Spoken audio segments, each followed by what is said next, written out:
Hello students, good afternoon. आज हम आपका हिंदी सेकंड का एक टॉपिक पढ़ेंगे, शब्द भेद। हम शुरू करते हैं। शब्द भेद आपके 4 प्रकार के होते हैं। शब्द पहला होता है उत्पत्ति के आधार पर, रचना के आधार पर, अर्थ के आधार पर और प्रयोग के आधार पर। सबसे पहले हम पढ़ेंगे उत्पत्ति के आधार पर। तो उत्पत्ति के आधार पर 4 प्रकार के होते हैं, तत्सम, तद्भव, देशी या क्षेत्रीय और आगत। तत्सम शब्द वे होते हैं जो संस्कृत भाषा से ज्यों के त्यों लिए जाते हैं, मतलब कि जो संस्कृत में बोले जाते हैं वही हम अपनी भाषा में यूज करते हैं, जैसे स्वर्ण, कूप, सूर्य। तद्भव शब्द हिंदी भाषा के शब्द होते हैं जिन्हें हम हिंदी में बोलते हैं, जैसे सोना, कुआं, सूरज। फिर आते हैं देशज या क्षेत्रीय। देशज का मतलब होता है जो गांव की भाषा हम यूज करते हैं, जैसे लाठी, पगड़ी, रस्सी, डिबिया, खटिया, लोटा आदि। आगत, आगत शब्द यानी कि विदेशी भाषा के शब्द होते हैं जो कि विदेशी भाषा से लिए गए होते हैं, जैसे अफसर, इंजन, मील, हुक्म, ईमेल आदि। सेकंड है हमारा रचना के आधार पर। रचना के आधार पर हमारे 3 प्रकार के होते हैं, ऋण शब्द, यौगिक शब्द और योग रूढ़ शब्द। ऋण शब्द हमारे वे शब्द होते हैं जिनका खंडन नहीं किया जा सकता या जिन्हें हम तोड़ नहीं सकते, जैसे शिक्षा। शिक्षा को अगर हम तोड़ेंगे, शी अलग, शिक्षा अलग, छा अलग लिखेंगे तो इसका कोई अर्थ नहीं निकलेगा। जैसे हाथ, हा अलग और था अलग करने पर इसका कोई अर्थ नहीं निकलता। तो रूढ़ शब्द हमारे वे शब्द होते हैं जिनको हम तोड़ नहीं सकते।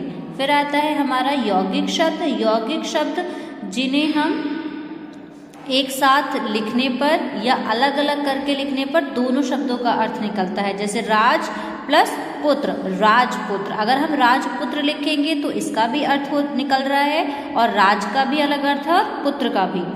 ऐसे ही कर्म प्लस भूमि, कर्म भूमि, पाठ प्लस शाला, पाठशाला। फिर आता है आपका योग रूढ़ शब्द। योग रूढ़ शब्द वो शब्द होते हैं जिन्हें हम बहुव्रीहि समास में यूज करते हैं, जैसे चतुर्भुज यानी 4 भुजाओं का समूह, लंबोदर यानी लंबा है जिसका उदर अर्थात गणेश। फिर हम बात करते हैं अर्थ के आधार पर। अर्थ के आधार पर हमारे 6 प्रकार के होते हैं। सबसे पहला है एकार्थी शब्द जिसका एक ही निश्चित अर्थ हो, जैसे मित्र, सूर्य, हर्ष। फिर आता है अनेकार्थी शब्द जिसका एक से अधिक अर्थ हो, जैसे आम।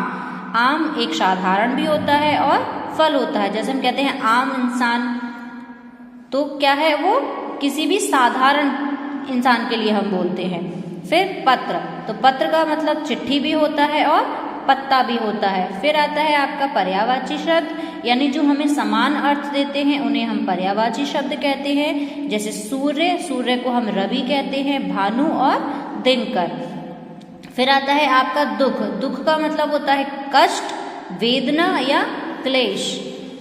फिर आपका आता है विलोम शब्द, जो किसी का उल्टा अर्थ देते हैं उन्हें हम विलोम शब्द कहते हैं। त्याग, त्याग का उल्टा अर्थ होता है ग्रहण करना। समता, समता का विलोम होता है विषमता। वाक्यांश के लिए एक शब्द, यानी जब आपको कोई वाक्य दिया होता है उसको आपको एक शब्द में अगर उसका पूरा अर्थ बताना होता है, जैसे सब कुछ जानने वाला, जो इंसान सब कुछ जानता है उसे हम सर्वज्ञ कहते हैं। सहन ना करने योग्य, यानी जो हमारे सहन करने योग्य ना हो उसे हम कहेंगे असह्य। फिर आते हैं समश्रुत भिन्नार्थक, जो हमारे सुनने में एक जैसे लगते हैं लेकिन उनका अर्थ अलग अलग होता है, जैसे कटी। कटी मतलब कमर और कटी यानी काटी हुई। फिर आता है ग्रह। ग्रह मतलब घर और ग्रह का मतलब होता है नक्षत्र। फिर हम बात करते हैं प्रयोग के आधार पर। तो प्रयोग के आधार पर हमारे 2 प्रकार के होते हैं, विकारी और अविकारी। तो विकारी शब्द जिन शब्दों में लिंग, वचन या कारक के अनुसार क्या होता है, परिवर्तन होता है। अगर किसी का लिंग बदल जाए तो पर हो जाता है लड़का, लड़का का लड़की। वचन जैसे एक है तो अनेक हो जाता है, कारक के अनुसार उसमें परिवर्तन हो जाता है, जैसे संज्ञा, सर्वनाम, विशेषण और क्रिया। अगर आपका कुछ भी अगर कर्ता चेंज है तो उसके साथ क्रिया भी चेंज हो जाती है। फिर आता है आपका अविकारी शब्द, जिन शब्दों में लिंग, वचन, कारक, काल के अनुसार कोई भी परिवर्तन नहीं होता, या आपका कर्ता अलग हो, क्रिया अलग हो, फिर भी उसमें कोई परिवर्तन नहीं होगा, जैसे क्रिया विशेषण शब्द यहाँ, वहाँ, संबोधन, संबंध बोधक होते हैं के ऊपर, के नीचे। विस्मयादि बोधक, तो विस्मयादि बोधक में आपका ओ, वह आ जाता है। समुच्चय बोधक किंतु, परंतु। निपात, निपात आपके शब्द होते हैं भी, तो या तक। तो ऐसे शब्द जिनमें कोई भी परिवर्तन नहीं होता है, आपका लिंग चेंज हो जाए या वचन चेंज हो या कारक चेंज हो, लेकिन इनमें परिवर्तन नहीं होता है, तो ऐसे शब्द जिनमें परिवर्तन ना हो वो अविकारी शब्द कहलाते हैं और जिनमें परिवर्तन हो वो विकारी शब्द कहलाते हैं। Thank you.